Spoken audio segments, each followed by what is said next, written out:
Welcome back. It's Stan the Riverman, and I am back. It's been a little while since I've been on. I've been a busy beaver.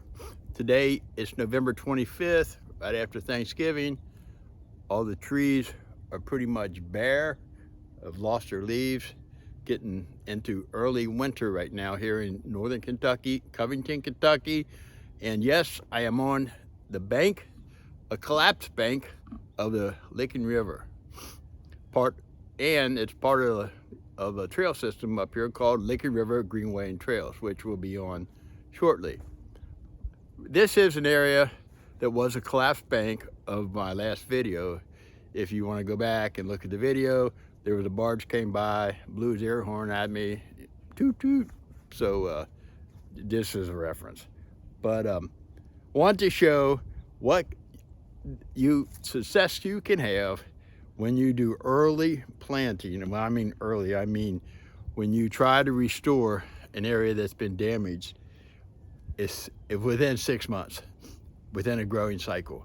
Because if it goes too much longer, it exponentially expands and it eats up more of the shore on the bank, which I'll stop at a couple of sites today and I'll show you what I'm talking about.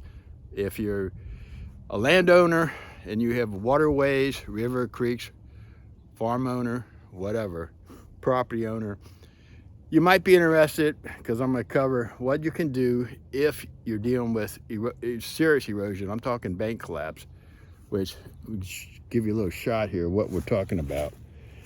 So yeah, it's some serious, and as you see, that tree there is probably not long for this world.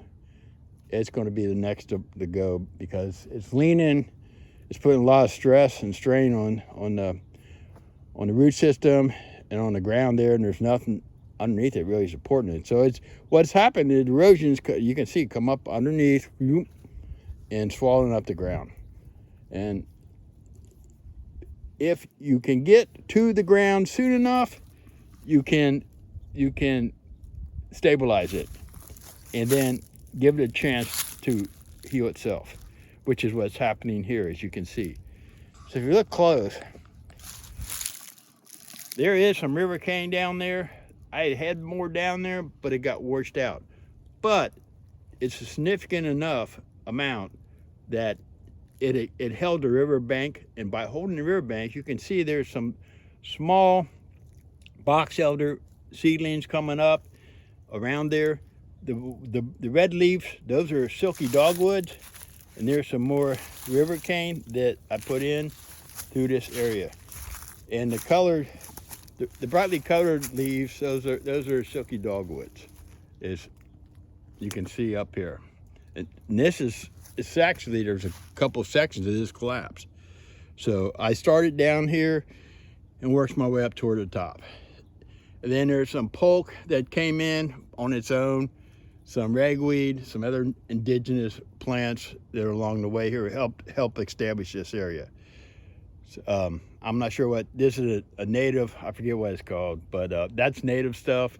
That because the shore and the topsoil was still there, it was able to germinate and grow.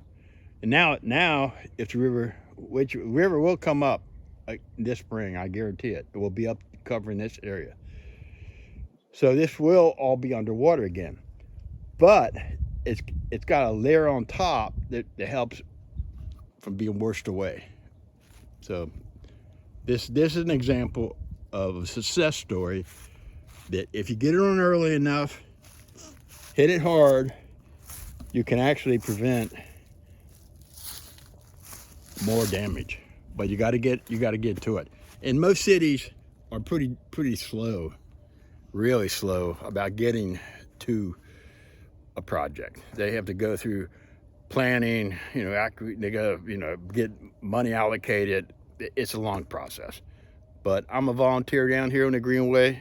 In the next video, I'll probably talk about that, how I became a volunteer down here, what led to that in my years.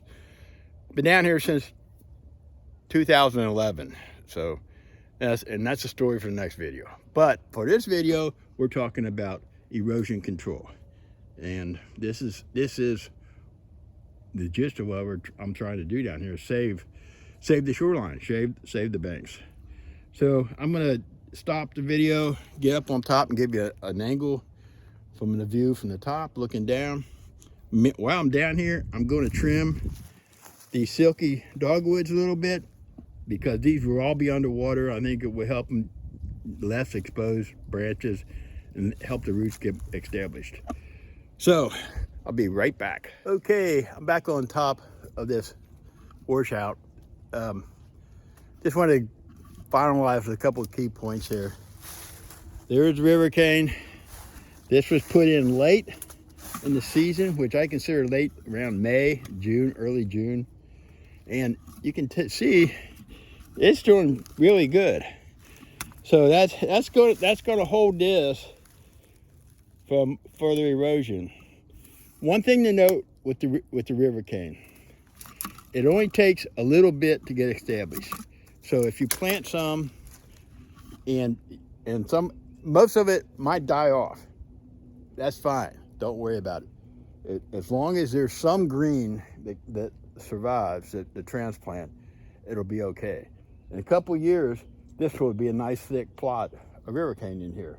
And it gives a new habitat for river creatures. I mean, a lot of wildlife, all kinds of stuff is going to really like this area. And that's assuming that when that tree down there, that maple, when it goes over, that's going to expose a whole section there. But we'll deal with that problem when it happens. Right now, you just do the best we can. So we're going to move. I'm going to click it off, walk down, I don't know, a couple 100 yards down the shoreline on the greenway trails, and hit the next section that is 100 yards. But it's on top of this ridge, actually. The next section where I put in when the river was up and I had to stake the river cane down. That was the plot before this. So we're doing it in order of last all the way back to one of my earlier ones from a few years ago. Stay tuned.